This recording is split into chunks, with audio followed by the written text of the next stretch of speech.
péguette la situation globale, nous trouvons que ça prend l'ampleur d'une pandémie qui touche tout le continent et tout le pays. À ce jour, nous avons plus de 200 millions de personnes qui finissent infectées et ce sont les cas qui ont été confirmés. Et nous avons plus de 4,3 millions de personnes qui finissent décédées et en gros, là, ce sont les cas qui ont été confirmés.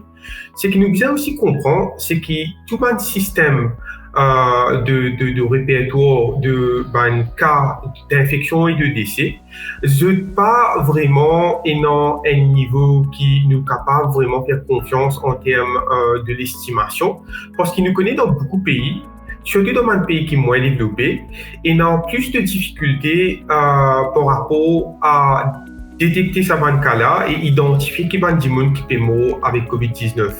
Donc, quand nous avons un chiffre officiel, comme on peut dire 200 millions de personnes, nos estimations, c'est qu'il y a au moins 4 fois plus de personnes qui finissent infectées dans le monde et qui ne finissent pas détectées.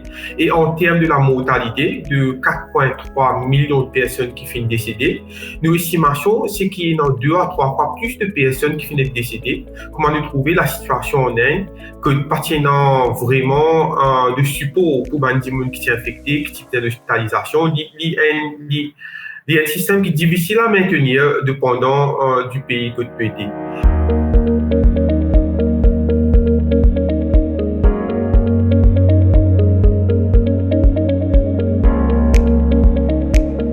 C'est par rapport à un variant. Okay? Quand nous avons commencé, avec un virus qui s'appelle wild type, c'est un virus qui est sorti Wuhan.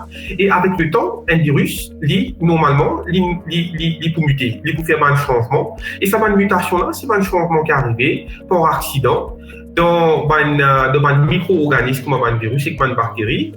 Et généralement, c'est pas une mutation, c'est pas un changement qui donne un avantage dans le fitness, ça un virus-là, qui fait qu'ils ont émergé et qu'ils deviennent plus forts que les autres virus.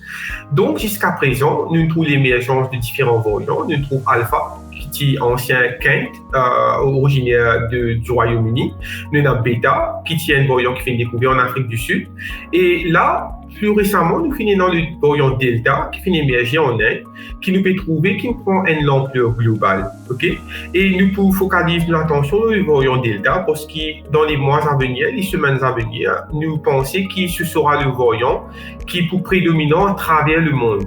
Et d'ailleurs, nous finissons déjà trouver que dans beaucoup de grands pays comme les États-Unis, comme l'Afrique du Sud, comme le Royaume-Uni, nous finissons dans ça comme le variant presque à 100% détecté dans le cas qui est actuellement.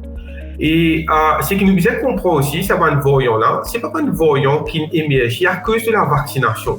Ça, c'est une affaire qui est très importante à comprendre.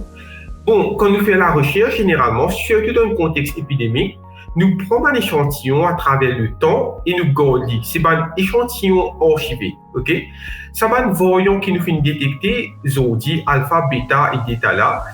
Nous finissons découvrir ça dans un échantillon qui finit être collecté au début de l'épidémie l'année dernière. Par exemple, le variant Delta, il était déjà là à partir d'octobre de l'année dernière.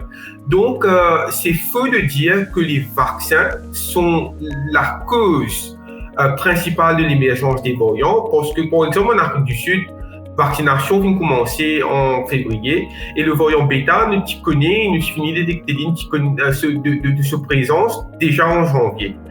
Donc, me suis envie de faire ressortir qu'il n'y a aucun lien avec l'utilisation des vaccins et l'émergence des variants.